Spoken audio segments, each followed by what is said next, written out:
Beatriz Gómez entra al radar. Laura, ¿dónde se encontraba usted el 26 de abril del año 90, hace 20 años, cuando mataron a Carlos Pizarro, su compañero de entonces? Estaba en la casa de Margot León Gómez de Pizarro, mi suegra. Me desplazo para aquí en Bogotá, donde mi hermana y un pariente, a hacer un desayuno paisa. Entro a bañarme y a descansar y prenden las noticias y me sacan del baño y me cuentan que han herido a Carlos. Todo el mundo está tan nervioso que nadie se atreve a sacar un carro para llevarme. Yo salgo a la calle, cojo un taxi y salgo para la caja de compensación donde Carlos se encontraba. Me acuerdo que había un hilo de sangre por donde habían entrado la camilla y sigo el hilo de sangre y llego hasta a donde está Margot y me encuentro con que Carlos está vivo, tiene muerte cerebral, los tiros casi todos fueron en la cabeza, en la cara, él alcanza a sentir todo, levanta una mano y tenía un tiro en la palma de la mano, pero tenía tal fortaleza física que le seguía latiendo el corazón y le iba a morir. Cuando los médicos anuncian la muerte de Carlos, ¿qué sintió en ese momento? ¿Qué pensó? ¿Qué significó eso para usted? Un golpe terrible, sentir que Carlos había entregado todo por la paz, ¿sí? Todo por una negociación política, por unos acuerdos, por una apertura democrática, que había hecho una negociación sin prebendas. Era sentir que estaban acabando y que querían acabar con esa alternativa y posibilidad de que grupos al margen de la ley y con propuestas políticas para el país pudiesen entrar a construir alternativas políticas. Era una desolación enorme y un vacío grandísimo. ¿Cuándo conoció a Carlos Pizarro? Lo conocí a finales del 83, a principios del 84. Nosotros vamos a hacer un curso político-militar a Cuba. Carlos recién salido de la cárcel, ¿no? Recién salido de la había cárcel. obtenido la amnistía en el gobierno de Belisario Betancourt. Había obtenido la amnistía, habían hecho una reunión en Panamá con Jaime Bateman y toda la dirección nacional del M-19 y habían tomado la decisión de regresar nuevamente al monte. Empieza el amor. ¿Qué te gustó de Carlos? Que era un romántico, era un caballero formado a la antigua. Era muy un hombre, poeta. era un poeta, permanentemente escribía poemas, vivía rescatando el tema de que una persona, un hombre, una mujer sin sueños, sin dar la pelea en la vida por los sueños no tenía sentido. Era un hombre lleno de ideales de la época, la generación de los 60, donde venían todo el tema de los revolucionarios de los años 60, donde querían todo un cambio y toda una propuesta de renovación política y social, donde luchaban porque no hubiera gente aguantando hambre por los altos índices de miseria, y Carlos por todos esos sueños estaba dispuesto a dar la vida y sabía que en algún momento se iba a morir por eso. Entonces Laura, vivía al límite. Ya fue en agosto del 84 que se firma el pacto de tregua, ¿no es así? Firmamos una tregua en el gobierno de Belisario Betancourt, nos desplazamos hacia Corinto, hay un rompimiento de esos acuerdos, no hay un cumplimiento de esos acuerdos. Cuando nos estamos desplazando en la zona de distensión, no hiere. Fue el famoso atentado donde tú saliste muy malherida, ¿no? Sí, me hirieron en una mano, perdí 4 dedos, Carlos sale herido en la espalda. Aún así tomamos la decisión de seguir conversando, seguir dialogando, porque estaba primero todo un querer nacional del país, los medios de comunicación, los periodistas, había una necesidad muy grande frente a tanta violencia en el país de paz. Esto desembocó en un hecho muy cruel, porque ya en el año 85 Pizarro anuncia la ruptura de la tregua y a finales ya es el episodio del Palacio de Justicia.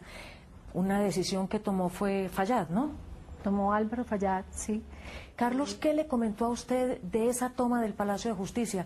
¿Él le comentó que se iba a realizar esa acción? No, yo no supe en esos días si estaba en embarazo. Yo estuve todo el tiempo de mi embarazo en el monte. Tomamos la decisión de compartir hasta donde más pudiésemos el estar juntos en ese embarazo, pero acerca del Palacio no hubo comentario. Carlos, ¿qué le comentó de ese operativo? ¿Él qué pensó de lo que ocurrió en el Palacio de Justicia? ¿Qué le dijo? Carlos, más que pensarlo, le toca a una organización donde hay un país dándole totalmente la espalda al M-19 por lo que fueron los hechos del Palacio de Justicia. El país donde le cobró estaban muy duro eso al M19. muy duro al M19. A Carlos le tocó asumir esa organización. Tomaba la decisión, pero le tocaba asumirlo por ser en ese momento, posteriormente, a el comandante posteriori, general. ¿él qué pensaba de esa acción? ¿Que había sido un error? Sí, que había sido un gran error, que no estaban tomadas, que ni siquiera en la parte militar estaba, digamos, construido como correspondía, y empezó a tratar de darle un vuelco político y a generar toda una propuesta política. Una de las decisiones que toma Carlos Pizarro es el secuestro de Álvaro Gómez Hurtado, ¿no es así? Me tocó vivirlo muy de cerca porque con Álvaro Gómez tuvieron una comunicación permanente, cartas iban, cartas venían, llegaban cartas y los estafetas a las 11, 12, 1, 2, 3 de la mañana, y siempre tocaba prender una vela y desenrollar o desencapsular los mensajes que venían siempre muy guardados.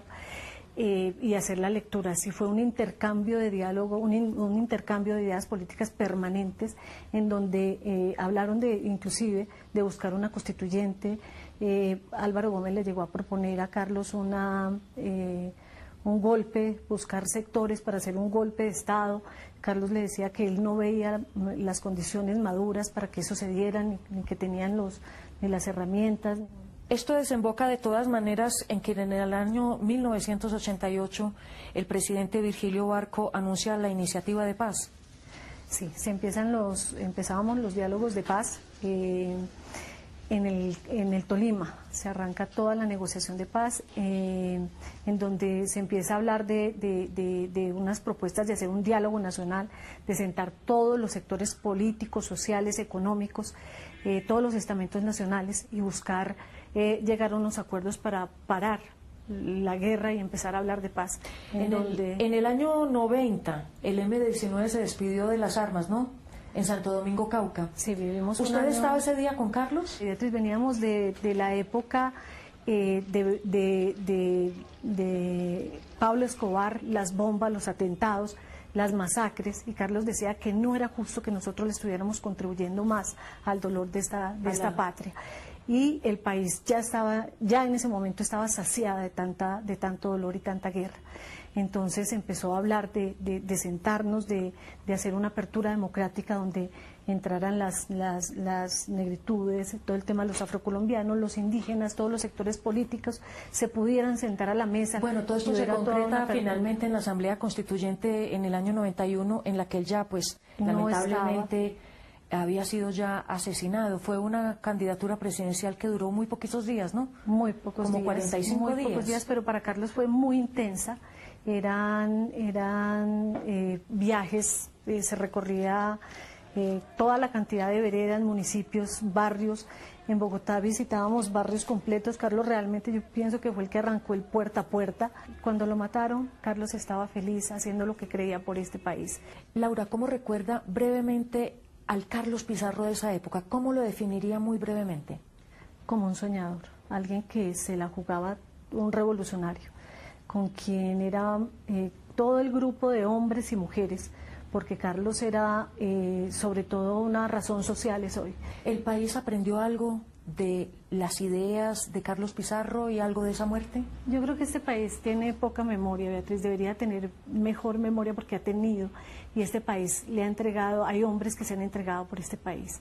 Está Galán, está Bernardo Jaramillo, está Pardo Leal, está Antequera, ¿sí? Muchos y muchos, y deberíamos abrir más los ojos. ¿Esa Colombia se ve posible?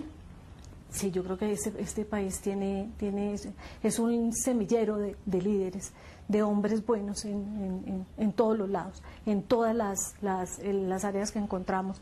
Hay hombres queriendo hacer una patria mejor y haciendo muy bien su trabajo y apostándole a la patria. Laura, muchísimas gracias. A ustedes muchas gracias.